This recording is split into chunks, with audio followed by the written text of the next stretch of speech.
Guys, would you believe it? Another update for the DJI Mini 2 and a whole list of version updates recently. We've now got a new one which is 1.3.1. So what does this bring? So this fixes certain issues and optimizes overall app quality. So it's a bit vague, but so I'm just going to be testing it to see, is there anything new? Is there any crashes? Is there anything you need to be aware about? So checking out that horizon line again, just from the previous videos, I have shown you how to manually calibrate it. Just straight away it looks a bit better. Normally with app updates you're not going to get anything different or significant. It's usually just helps out for any issues within the app. I am getting chased a bit around by some seagulls in the area and it's really windy today, but it is a good example of that upwards gimbal movement that you can activate within the settings that I've shown you about in the last video. It's just showing you that these seagulls having a good sniff around the drone, but I am keeping it fairly low. And when you've got loads of seagulls hovering like that, if you just put into sports mode and just ascend as fast as possible, that tends to get rid of them. So a few people on the last update were telling me that they've still got app crashes. So if you do update to this app, please let me know, is this solved the issues? It doesn't tell you a lot of information about what these new software updates bring to the table, so it's mainly for people seem to be on Android, seem to be getting a lot of crashes within the app. So hopefully with every update that comes out it makes that app stability a lot better, which for me it's been really good. Just take a quick look within to the settings, see if there is anything new. Normally again it's just firmware updates, so you're going to see anything different, but I'll just scroll through all of them. Safety's still got the exact same on there, there's nothing different at all. Looking through that list, everything seems to be the same within that list. Just look at the safety settings and again it's just the same three as before, so I'll just come off that now, just move back onto the control. Everything's still the same. The front LED, we've still got the same 4 options that we had before. So again, it's normally firmware updates where you're going to have something different, but you can sneak stuff in, they have done before. So the gimbal calibration the same, you can do manual and automatic. Now what they tend to be doing, DJI, is again on Android, is they removed the USB charging ability, which is one of the best features on this damn drone. I have no understanding why they've done this. Phone charging, luckily for iOS, that's still there.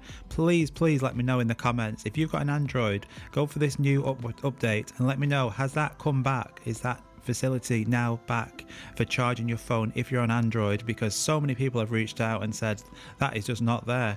Again, everything else in this settings is the same for the button customizations, nothing new, but also nothing actually lost either. In camera, everything else, all that exactly the same as it was. So really it looks like this is just a stability and a bit of a performance boost, making sure everything is working as it should. There has been that many updates recently. I do forget the last time there was an issue on the iOS version where there was an app crashes. It seems to have been fine in the last few versions, but DJI should be commended on how quick they are getting these updates out, both firmware and app updates. Just look at the zoom again. I don't expect anything to be different, but it looks like this bug is still there. In 2.7K you've got 3 times zoom, but by clicking on the actual button it only zooms up to 2 times. You've got to use the FN and the slide wheel to go all the way to 3 times. I don't understand why you can't just click that twice and just get different zoom abilities straight away. Again, 4K 30 you've got 2 times, that's exactly the same. Using that slide wheel you don't going to get anything extra at all with that. And then in 1080p, in 60 or 30, whichever one you want to use, this you can now times up to 4 times, which we've done before.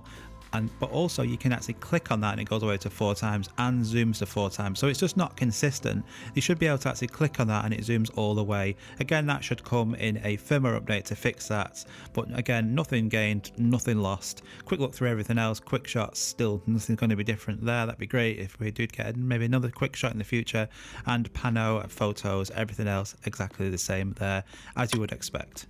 Just looking on the rest of this screen here, the battery, exactly the same information there, and clicking on the satellite icon you get the exact same. So just looking at this now, we're going to be flying straight forward. There's no drifting issues. That was fixed on the last firmware update, so for me it is flying in really straight like a dart right forward. So if you're still experiencing drifting issues, make sure you've got the latest firmware and app updates.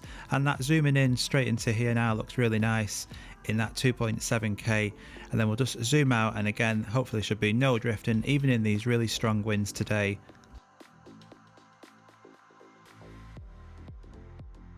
So what do you think? Are my dolly zooms getting better? I could cheat massively in post, but I'm just trying to do it within the drone. So let's just check that compass as well. This was a big problem for me in the past, but firmware updates have sorted this out. Again, bang on straight there. So the compass is spot on. So nothing actually has been affected with that. So that's, thank God for that, because that was a problem. And again, your landing mode is still exactly the same. You've got land or return to home. So again, you're not going to have significant improvements in this, but for me, testing this drone today, there's been no problems with the stability at all. I'm just going to see if there's any experiences in crashes. I've got it in sports mode here, and then I'll also put it into cine mode. Sometimes by switching over or by zooming in a lot, it can cause the app to crash, but as you've seen, I've done all the zooms, sports mode, and now into cine smooth mode, which is like a lot slower speed. And again, the drone is handling it properly, really well, as you would expect, but also the app, no lag, no performance drops, no crashes whatsoever. So has this got the Disney 5 seal of approval to go and update it? Yes. If you've got any problems in the past with issues with the app crashing, go and update to this. The app is really stable.